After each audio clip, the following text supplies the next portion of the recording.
ഇനിയിപ്പം നമ്മൾ ലോവർ ടൗണിലേക്ക് ഈ കവാടത്തിൽ കൂടെ പ്രവേശിക്കാൻ പോവുകയാണ്. ലോവർ ടൗണിലേക്ക് നമ്മൾ പ്രവേശിച്ചു കഴിഞ്ഞു. ഇവിടെ സ്ഥാപിച്ചിട്ടുള്ള ഫലകമാണിത്. ഇപ്പം ലോവർ ടൗണിലെ തെരുവുകളിലൂടെയാണ് ഇപ്പം ഞാൻ നടക്കുന്നത്. ലോവർ ടൗണിൻ്റെ അവശിഷ്ടങ്ങളാണ് നമ്മൾ ഈ കാണുന്നത്.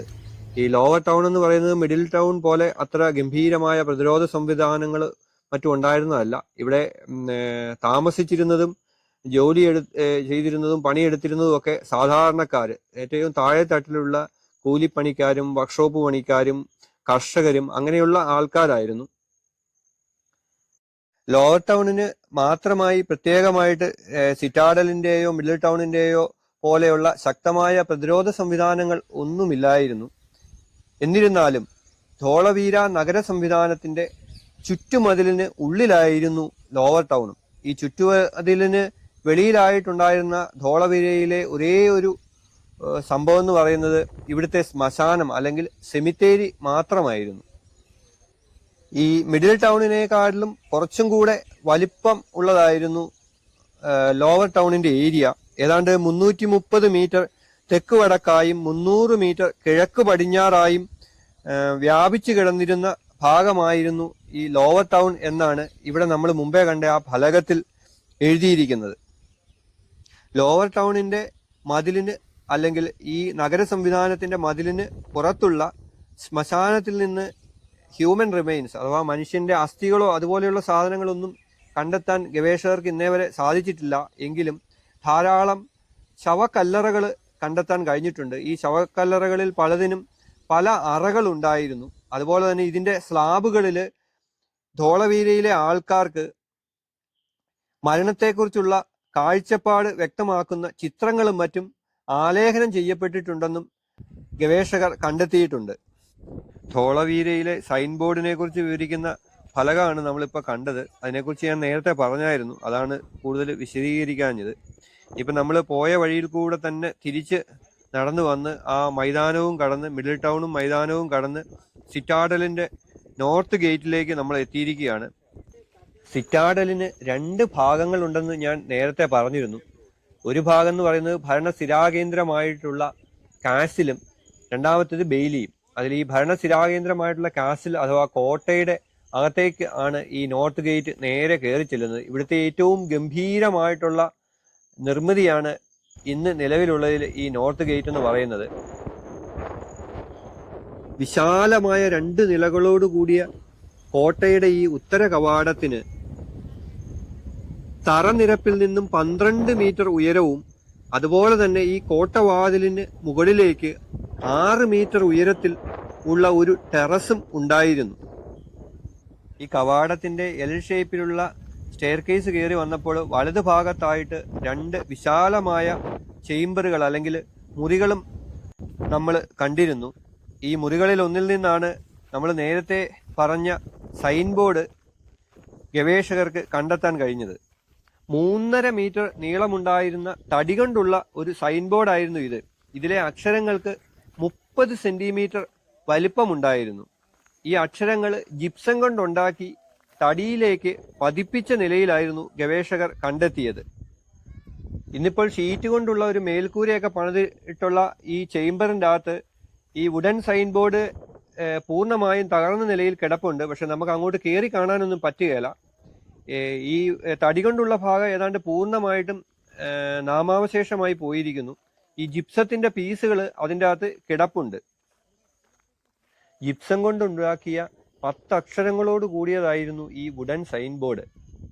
ഞാൻ നേരത്തെ പറഞ്ഞു ഈ വടക്കേ കവാടത്തിന് 2 നിലകൾ ഉണ്ട് എന്ന്. ഈ 2 നിലകളിലും ഒന്നിനു മുകളിൽ ഒന്നായി പ്രത്യേകം 2 സൈഡിലേക്കും തുറക്കാവുന്ന തടി കൊണ്ടുണ്ടാക്കിയ വാതിലുകളും ഉണ്ടായിരുന്നു.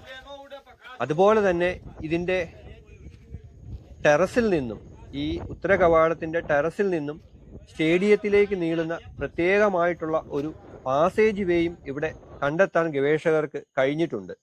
ഉത്തര കവാടത്തിന്റെ മുകളിൽ നിന്നുള്ള കോട്ടയുടെ ദൃശ്യങ്ങളാണ് നമ്മളിപ്പോൾ ഈ കാണുന്നത്. ഈ സ്റ്റെപ്പിൽ കൂടിയാണ് ഞാൻ മുകളിലോട്ട് കയറി വന്നത്.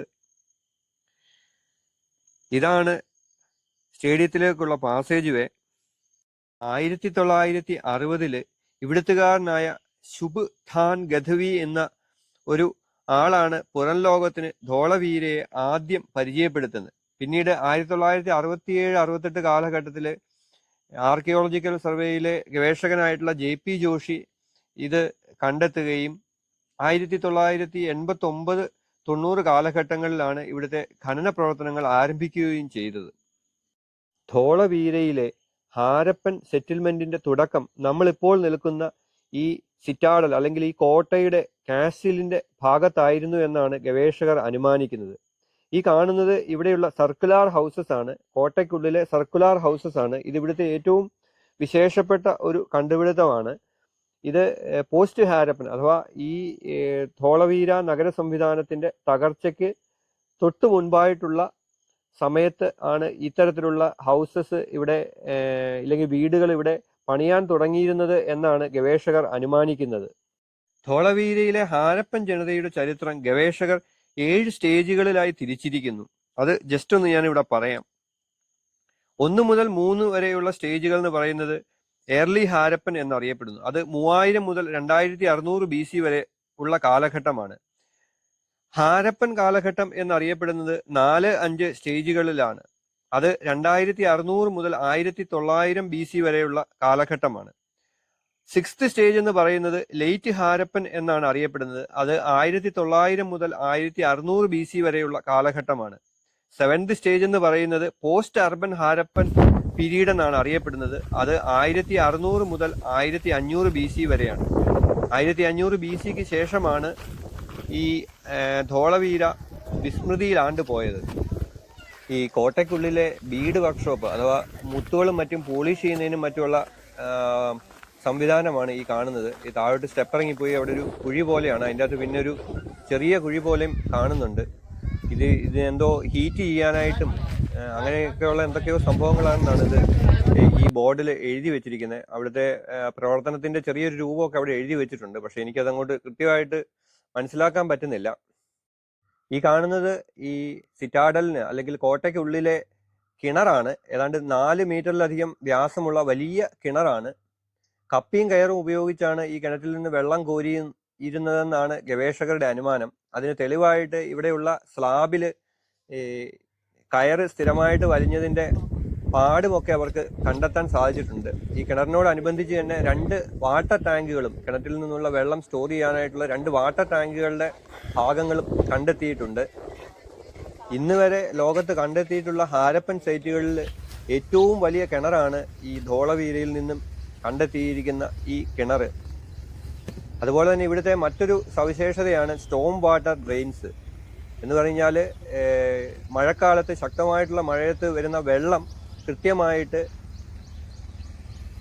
വാർന്നു പോകാനായിട്ടുള്ള ഡ്രെയിനേജ് സംവിധാനം. അത് ചെറിയ ചെറിയ ഡ്രെയിനേജുകൾ വലിയ ഒരു ഓടയിലോട്ട് ചെല്ലുന്ന രീതിയിലാണ് ഇവിടെ ഒരുക്കിയിട്ടുള്ളത്. ഈ വലിയ ഓടയിൽ ഒരാൾക്ക് നിവർന്ന് നിൽക്കാൻ പാകത്തിനുള്ള അത്രയും വലിപ്പമുണ്ട്. അതുപോലെ തന്നെ ഈ ഓടകളൊക്കെ സ്ലാബുകൾ, കല്ലുകൊണ്ടുള്ള സ്ലാബുകൾ പാകി ഫിനിഷ് ചെയ്തിട്ടുള്ളതാണ്. ഈ ഓടകളിലോട്ട് ഇറങ്ങാനായിട്ട് പല സ്ഥലങ്ങളിലും സ്റ്റെപ്പുണ്ട്. അതുപോലെ തന്നെ മാൻഹോളുകളുണ്ട്. മണ്ണൊലിപ്പും അതുപോലെ തന്നെ മണ്ണിടിച്ചിലും തടയാൻ വേണ്ടിയിട്ടാണ് ഇത്ര സോഫിസ്റ്റിക്കേറ്റഡ് ആയിട്ടുള്ള ഡ്രെയിനേജ് സംവിധാനം ഇവിടെ ഒരുക്കിയിരുന്നതെന്നാണ് ഗവേഷകരുടെ അഭിപ്രായം. ഈ കാസിലിനുള്ളിലെ കാഴ്ചകളൊക്കെ ഏതാണ്ട് പൂർണ്ണമായി. ഇനിയിപ്പം നമ്മൾ അടുത്തത് പോകുന്നത് ഈസ്റ്റ് ഗേറ്റിന്റെ കിഴക്ക് ഭാഗത്തുള്ള കവാടത്തിലോട്ടാണ്. ഈ കാസിലിനുള്ളിലേക്ക് കയറാനുള്ള കിഴക്ക് ഭാഗത്തെ കവാടം. ഇത് മിഡിൽ ടൗണിന്റെ തെക്ക് ഭാഗത്തും അതുപോലെ തന്നെ സ്റ്റേഡിയത്തിന്റെ കിഴക്കേ ഭിത്തിയോട് ചേർന്നുമാണ് സ്ഥിതി ചെയ്യുന്നത്. ഇതാണ് കിഴക്കേ കവാടം. ഇതിലെയാണ് ഇങ്ങോട്ട് കയറി പോരുന്നത്. പക്ഷെ ഇപ്പം നമുക്കതിലെ കയറി പോരാൻ പറ്റിയല്ല, മുകളിൽ നിന്ന് താഴെ നിന്നും കാണാനേ പറ്റുള്ളൂ. ഈ കിഴക്കേ കവാടത്തിലോട്ട് കയറിയാൽ ഉടനെ തന്നെ ഇതിൻ്റെ ഇടത് ഭാഗത്ത് വലിയൊരു ചേംബർ അല്ലെങ്കിൽ ഒരു മുറിയുണ്ട്. ആ മുറി കഴിഞ്ഞ ഉടനെ കുറേ സ്റ്റെപ്പുകളാണ്. ഈ പടികളിൽ കൂടിയാണ് നമ്മൾ കാസിലിലോട്ട് കയറുന്നത്. അതുപോലെ തന്നെ ഈ കയറി വരുന്ന ഭാഗത്ത് കുറേ തൂണുകളുടെ അവശിഷ്ടങ്ങളും കിടപ്പുണ്ട്. ഇതെല്ലാം ലൈംസ്റ്റോൺ പില്ലറുകളാണ്. ഈ പില്ലറുകൾ ധോളവീരയിൽ നിന്ന് ഒരു 2-3 കിലോമീറ്റർ മാറിയുള്ള ലൈംസ്റ്റോൺ ക്വാറിയിൽ നിന്നാണ് ഇവിടെ എത്തിച്ചിരുന്നതെന്നാണ് ഗവേഷകരുടെ അഭിപ്രായം. വൃത്താകൃതിയിൽ നടുക്ക് ചെറിയൊരു തുളയോടുകൂടി കാണുന്ന ഈ വസ്തു ഇതൊരു സ്മാരകമോ അതല്ലെങ്കിൽ ഒരു ശവകുടീരമോ ആയിരുന്നിരിക്കണം എന്നാണ് ഗവേഷകരുടെ അനുമാനം. പക്ഷെ ഇതിനുള്ളിൽ നിന്നും ഹ്യൂമൻ റിമെയിൻസ്, അസ്ഥികളോ അങ്ങനെയുള്ള സംഭവങ്ങളൊന്നും ലഭിച്ചിട്ടില്ല.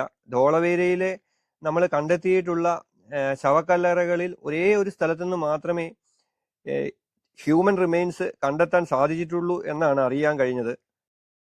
ഇത് കൂടാതെ ഇവിടുത്തെ സെറിമോണിയൽ ഗ്രൗണ്ടിനും ഇതുപോലെ തന്നെ കിഴക്കും പടിഞ്ഞാറുമായി 2 വാതിലുകൾ ഉണ്ടെന്നാണ് ഇവിടെ കണ്ട ഫലകത്തിൽ എഴുതി കണ്ടത്. പക്ഷേ എനിക്കത് കൃത്യമായിട്ട് ഐഡന്റിഫൈ ചെയ്ത് ചെയ്യാൻ കഴിഞ്ഞിട്ടില്ല. ഇപ്പൊ ഈ കിഴക്കേ കവാടത്തിന്റെ മുകളിൽ നിന്നുള്ള ധോളവീരയുടെ മൊത്തത്തിലുള്ള ഒരു ചിത്രമാണ് നമ്മൾ കാണുന്നത്. ഇത് നമ്മൾ മുമ്പേ കണ്ട വടക്കേ കവാടം, നോർത്ത് ഗേറ്റ് ആണ്. ഇതിന്റെ സൈഡിൽ കൂടിയാണ് ഞാൻ ഇറങ്ങി തിരിച്ചു പോകുന്നത്. ഈ വഴിയാണ് ഞാൻ ഇറങ്ങി വന്നത്. ഇപ്പം നമ്മൾ അങ്ങോട്ട് നടന്നു കഴിഞ്ഞാൽ ഈസ്റ്റേൺ റിസർവെയർ, ഇതാണ് ഈ ഈസ്റ്റേൺ റിസർവെയറിന്റെ ആ ഫ്രണ്ട് ഭാഗത്തൂടെ നമ്മൾ അകത്തോട്ട് കയറി വന്നത്. ഇതിന്റെ ഇങ്ങേപ്പുറത്തെ സൈഡിൽ കൂടിയാണ് തിരിച്ച് ഇറങ്ങി വരുന്നത്. ഇതിന്റെ അകത്തൊരു സ്റ്റെപ്പ് വെല്ലൊക്കെ ഉണ്ട്. ഇതൊക്കെ നമ്മൾ മുമ്പേ കണ്ടതാണ്. ഈ സ്റ്റെപ്പ് വെല്ല് സൗത്ത് ഏഷ്യയിൽ ഇന്ന് വരെ കണ്ടെടുത്തിട്ടുള്ളതിൽ ഏറ്റവും പുരാതനമായിട്ടുള്ള സ്റ്റെപ്പ് വെല്ലാണെന്നാണ് പറയുന്നത്. ഞാനപ്പം ധോളവീരയിൽ നിന്നും പതുക്കെ മടങ്ങുകയാണ്. ഏതെങ്കിലും കാരണവശാൽ ഗുജറാത്തിൽ എത്തുകയോ മറ്റോ ചെയ്യുന്നവരെ ഉറപ്പായിട്ടും സന്ദർശിക്കേണ്ട ഒരു സ്ഥലമാണ് കച്ച് എന്ന് പറയുന്നത്. കച്ചിൽ തന്നെ റാൻ ഓഫ് കച്ചും റോഡ് ടു ഹെവനും ഈ ധോളവീരയും ഒരു കാരണവശാലും ആരും ഒഴിവാക്കരുത് എന്ന് പറഞ്ഞുകൊണ്ട് ഞാൻ ഈ വീഡിയോ വൈൻഡപ്പ് ചെയ്യുന്നു. എല്ലാവർക്കും നന്ദി. ശുഭ യാത്ര.